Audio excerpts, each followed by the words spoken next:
If it's not your aim to polarize, why did you publish the Danish cartoons of the Prophet Muhammad on your website? Well, the whole issue of the Danish cartoons showed me and angered me that Europe is weak and that Europe is full of cowards. The Danish people and colleagues of yours, journalists, were threatened. Their flag and embassies and consulates were burned.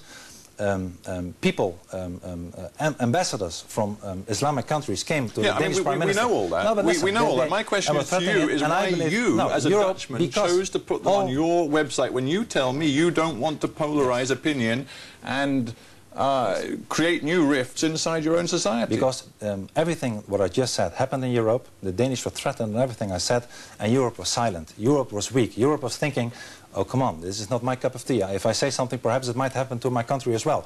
We did nothing. We were silent, and it angered me. I thought I want to have some solidarity with the Danish, and I want to put a very strong signal that I adhere to the most principle and most important right, at least to the Dutch constitution, which is the freedom of expression.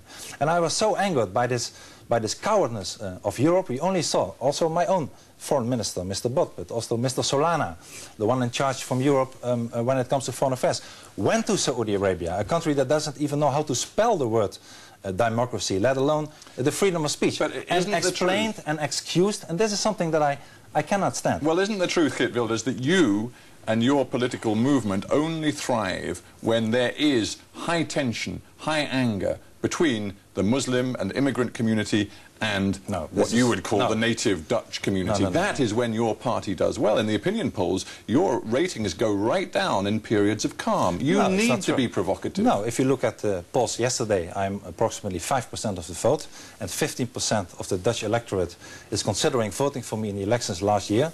This figure of 5 and 15 is already steady for the... You've gone down 10%, haven't you? Your opinion poll ratings are going right down. I have now 5% of the vote, and the poll of yesterday says 15% of the people are considering to vote for me. And my program, of course, is not only about Islam, it's also about a smaller government, lower taxes, better education, whatever.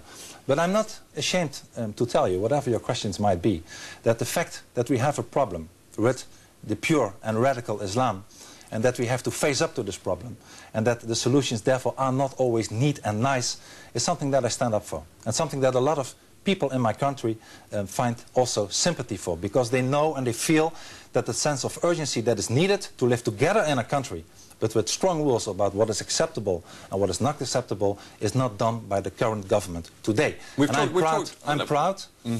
Well, we've talked a lot about your attitude to Islam and to Muslims living in your midst. Yeah.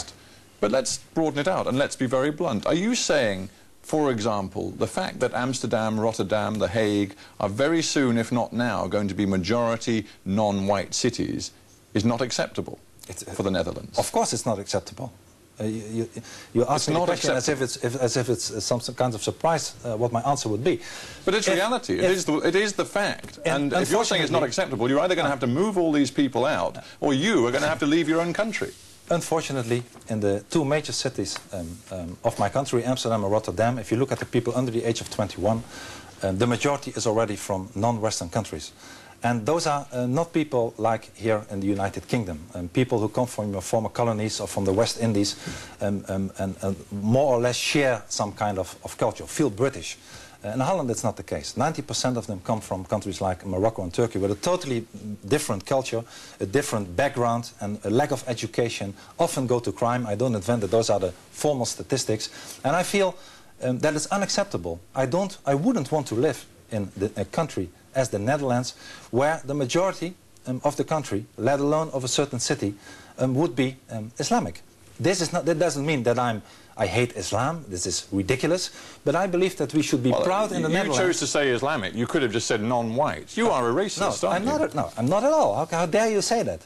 I mean, I'm talking about non-Western immigrants, but to be honest, if you look at the figures, 90% of the non-Western immigrants in the Netherlands, and this is different from the United Kingdom, are from Islamic countries. So it's almost the same group. I didn't invent it, it's the case. And in order to live together with the different cultures in a normal and sophisticated and tolerant way, we have to learn to defend who we are, and we have to learn to be tough on the against the intolerant people. You see, I thought who you were, who the Dutch were people who believed in democracy, believed in tolerance. You have an example on Europe's doorstep of a country that is both Muslim and democratic. That is Turkey. Many Europeans, including almost all European leaders, now want to see Turkey inside the European Union. Negotiations have already begun. Why is that not the signal to send, a way of drawing moderate democratic Islam into Europe? If Turkey would become a member of the European Union, I believe that Holland should leave the European Union. So exactly the opposite that you're advocating, I am advocating. I believe that once again Europe is also a sharing of values. And I believe Turkey is a very nice country with very nice people. And I want to have very good relations with Turkey. Like the German now Chancellor Angela Merkel said, we should have a preferential relationship with Turkey. Well, you can dress it up any way you like. A good neighbour is not the same as a member of the family. Your philosophy smacks of insecurity, of fear, of looking backwards, not forwards. And surely Europe now needs to look forward. It needs, apart from anything else, it needs a demographic boost. Yes. And to look forward, it should be strong, it should be confident, and it should know who we are. And if we don't face up to the problems that the multicultural societies in Europe, I'm not talking for my own country, the Netherlands, really has every day again, I believe we will not become stronger, but we become weaker. And if you want to be open for people to come to our countries, also from other cultures, we should first solve the enormous problem we have in our country with people from non-Western countries. They are 3-4 times more dependent on social security, on the statistics on crime. Playing on people's fears, that is what you do. Those are facts, those are figures. Come and look. Don't be so ignorant. Come and look to the facts. This is there. And if we try to solve it, and I try really to solve it, then perhaps we get back to a country where we can again become tolerant to everybody. Today, this would be suicide. Geert Wilders, thank you very much for being on HARDtalk.